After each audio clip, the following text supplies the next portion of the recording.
Hello there guys, and welcome to a new video series that will be going on my channel, where I'm going to try and make a game from scratch and show you how it's done. I would like to start saying though that I'm sorry if the videos where I use my whiteboard, which is this thing, I'm sorry if those are with a bit worse quality than the other ones. I will be doing as much as possible on my computer, but things like brainstorming, I kinda need to do that with my hands and a pen instead of with the mouse. So yeah, I'll be doing some sketching and brainstorming on my whiteboard. Then later on we will go onto the computer, and then we will try to make the game on the computer.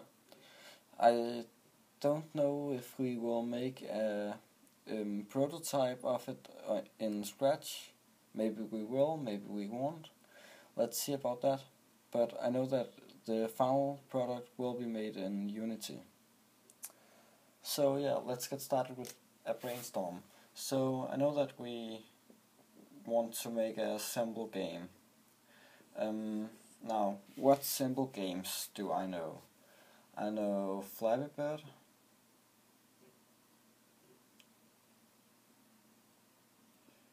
I also know Color Switch.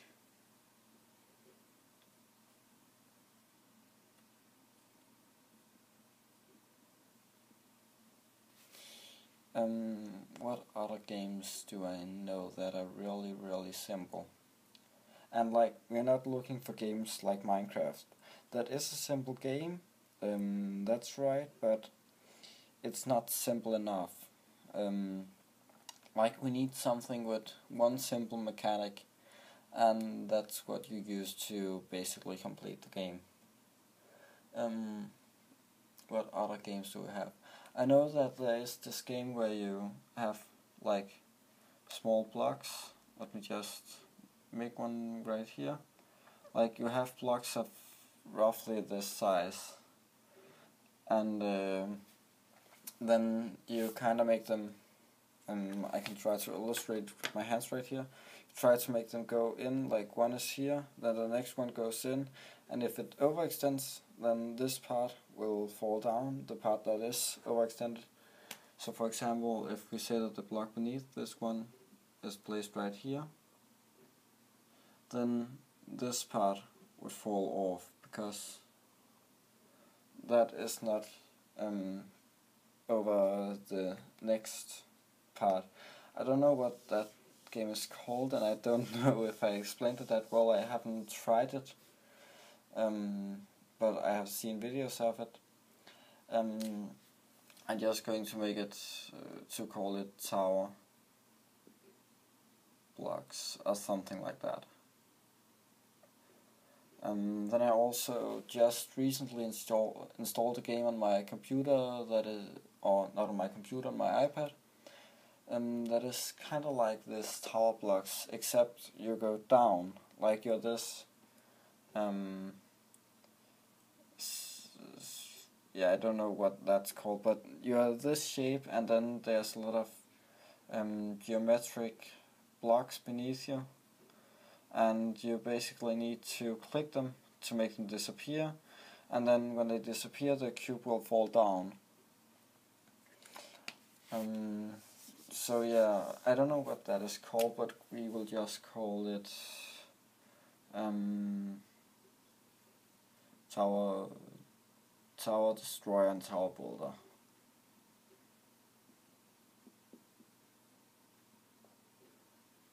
And then Tower Builder.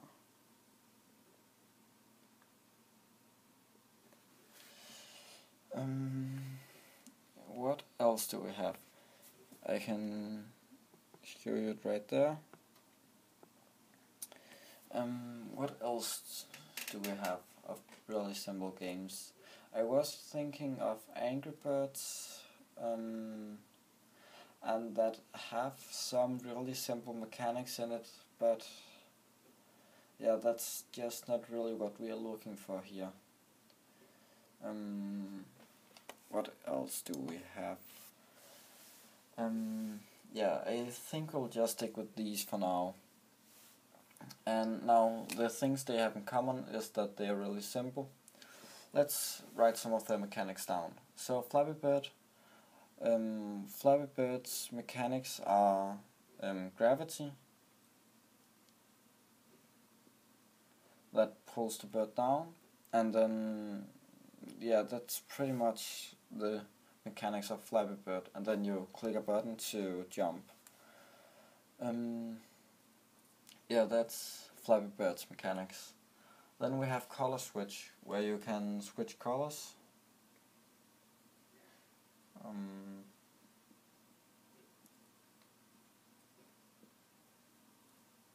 And that's color switch mechanics, I think. Then we have Tower Builder, where the mechanics are that you can remove a part of a block. It doesn't have to be like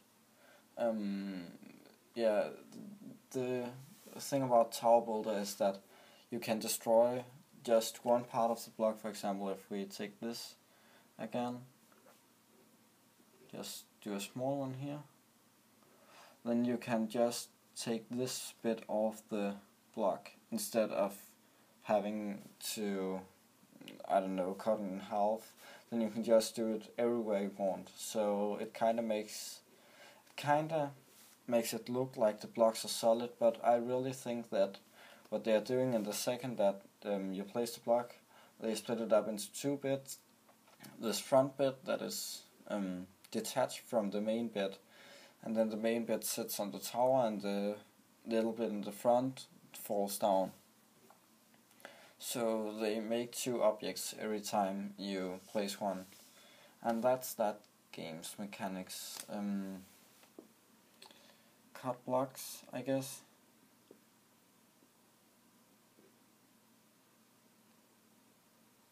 And this one is gravity.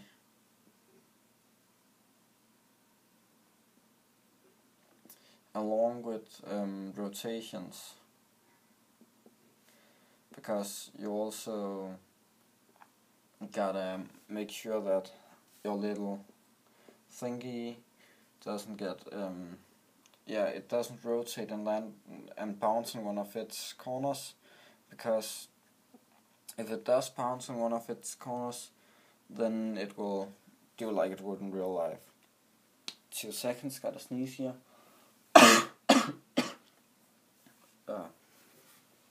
Back again. I survived. Hooray. But yeah, what does these things have in common? Well, they all have some kind of gravity in them. Color switch where fall down, that's just not really a part of the mechanics. Yeah, and in Tower Builder, when you cut over the block, the rest of the block will also fall down. So, similarities. Gravity.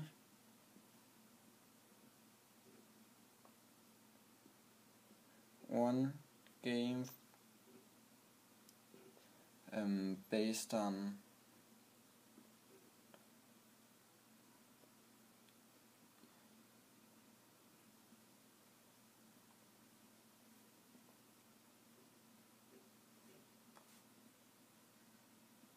so they are also all one game based on different mechanics. Yeah, I think that's really it.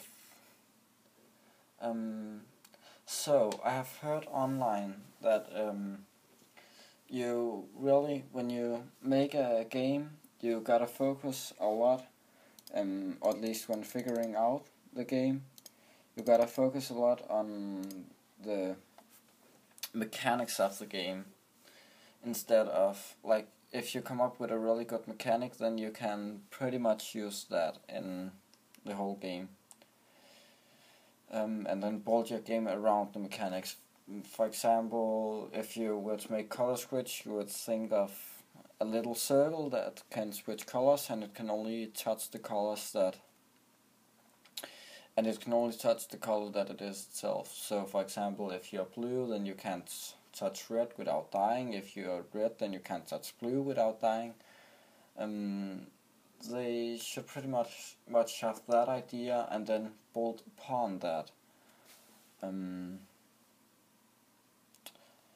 So yeah, we gotta figure out a mechanic for our game, and that is not something done that simple.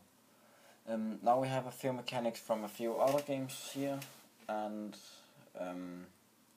we basically gotta figure something out. So we know that for our game, do I have space to write this? Our game.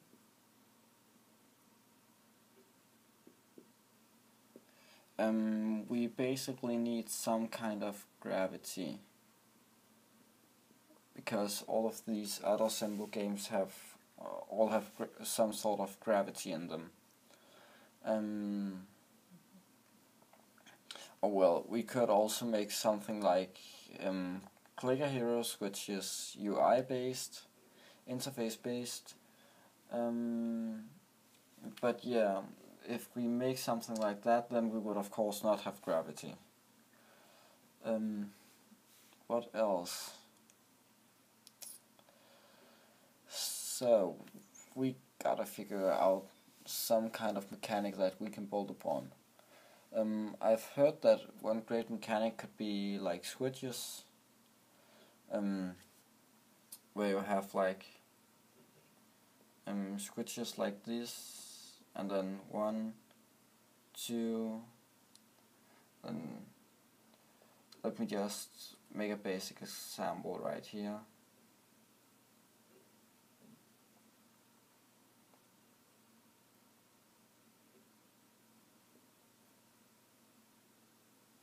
Or actually 2 and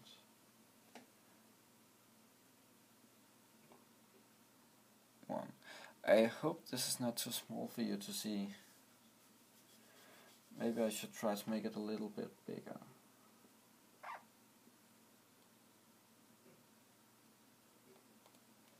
Yeah, that should be pretty good.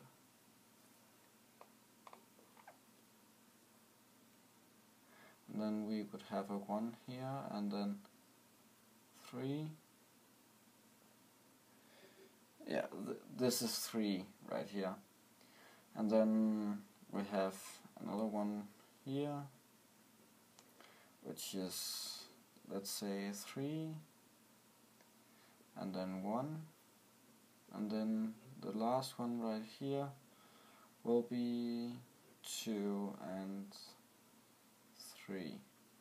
So now all of these are switches, and then let's say the upper ones, like some of them are vertical, some of them are horizontal.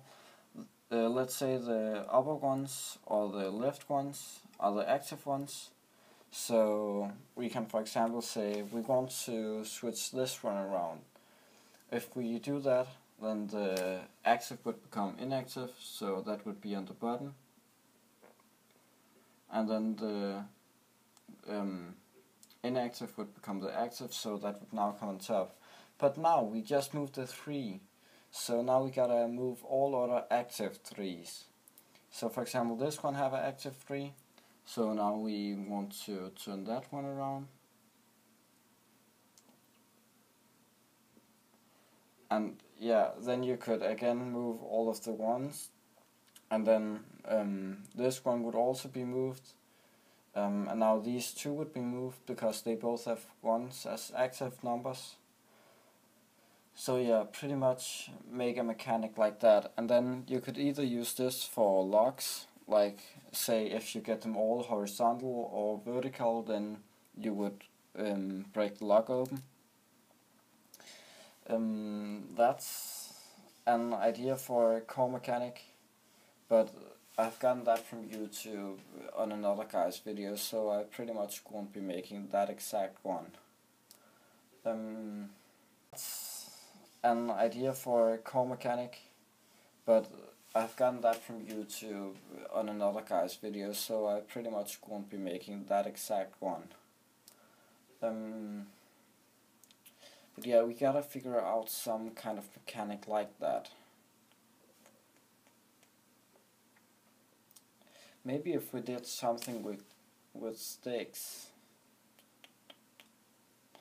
where we have like, one of my ideas here is that maybe we have some kind of weird placement of sticks, and then make it a puzzle to do something special with these sticks.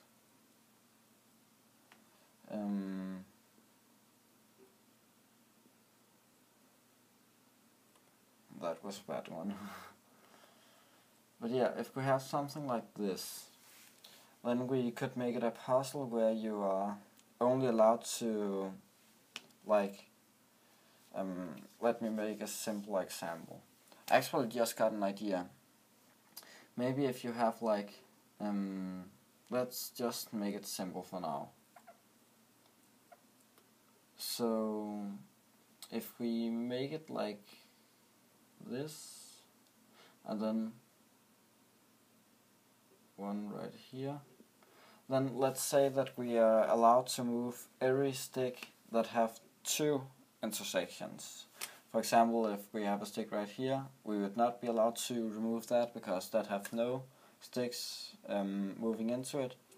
If it had one like this, then we would not be allowed to move it either. And then if we had two like this, then we would be allowed to move it. Or maybe do it with three, like you can move it if you have 3 sticks. Then right here we would be allowed to remove this one. And now we could remove this one because this one only have 2 sticks intersecting with it. Now we could then remove this one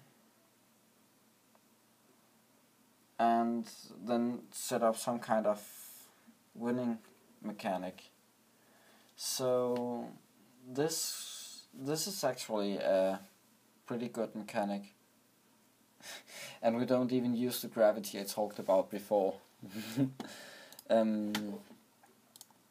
But yeah, this actually sounds pretty cool. I think I'm going to stick with that. So now I'm going to explain this more in depth, because then we will understand it a lot better later on. For this, I could actually use my magnets right here. Pretty handy to have magnets like this laying around when you make something like this. So let's say that we have some sticks. We have the magnet sticks and we have the pen sticks. Now we could pretty much make an entire game out of that. Let's say, let me just move this over here. And you won't be able to see it if I do like this, so maybe like that. Then let's say our normal sticks, they could be moved if they have one stick intersecting with them, and then our other sticks could be moved if they have 2. And then we would have some kind of random generation where we have some sticks laying around like this.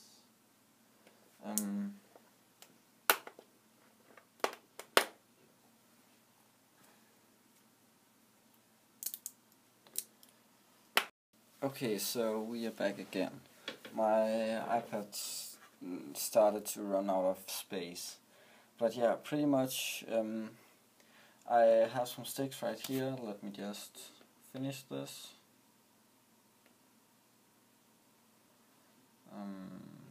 And maybe a stick here. Painting on my little brother's magnets. That's not a good idea.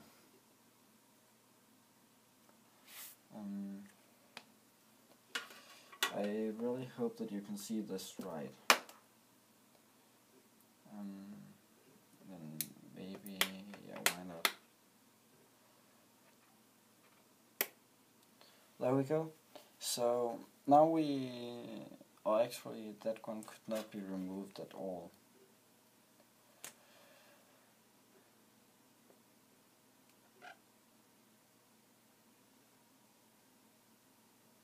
Okay, so now we have some random generated things right here. So let's try to play a game of this new idea.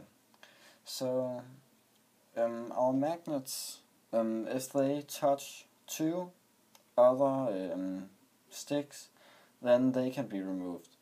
Our other sticks, our painted sticks, if they touch exactly one other stick, then they can be removed. So, and the aim of this is to remove every stick that we have on this. So let's start out by removing this stick.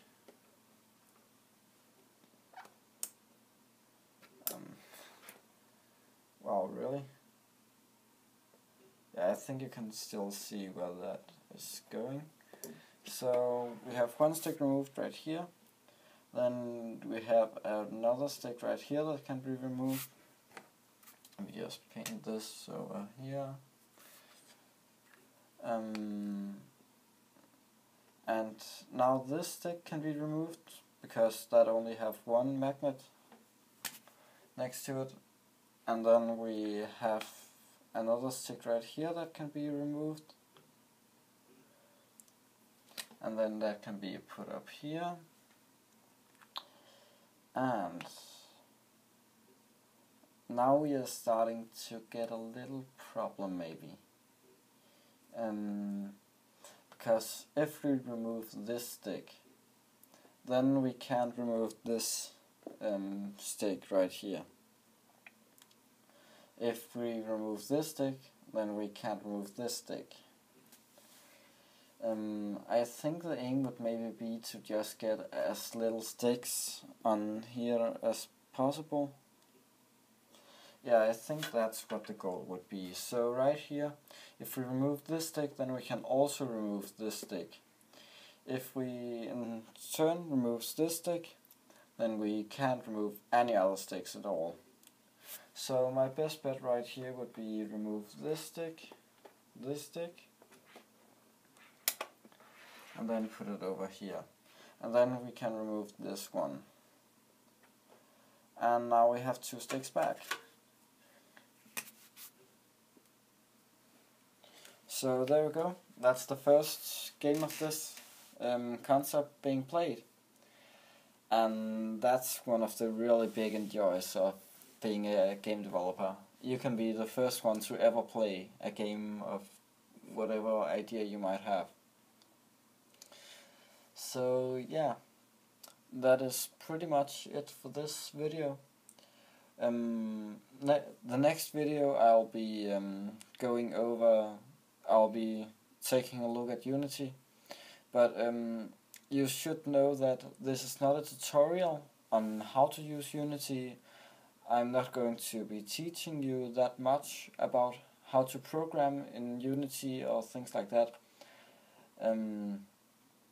I might try to explain a few concepts that I have been working on, and I'll also not be recording when I code, at least not for the most part. It'll just be like 5 to 10 minutes of me sitting and talking to you about the process that I have been doing. For example, like if I would do this episode like I will do the others, then I would just show you this game. I would pretty much just show you what you have seen in this clip since my iPad ran out of space. So yeah, that is it for this video. I'll hope to see you guys in the next one, and until next time, bye bye.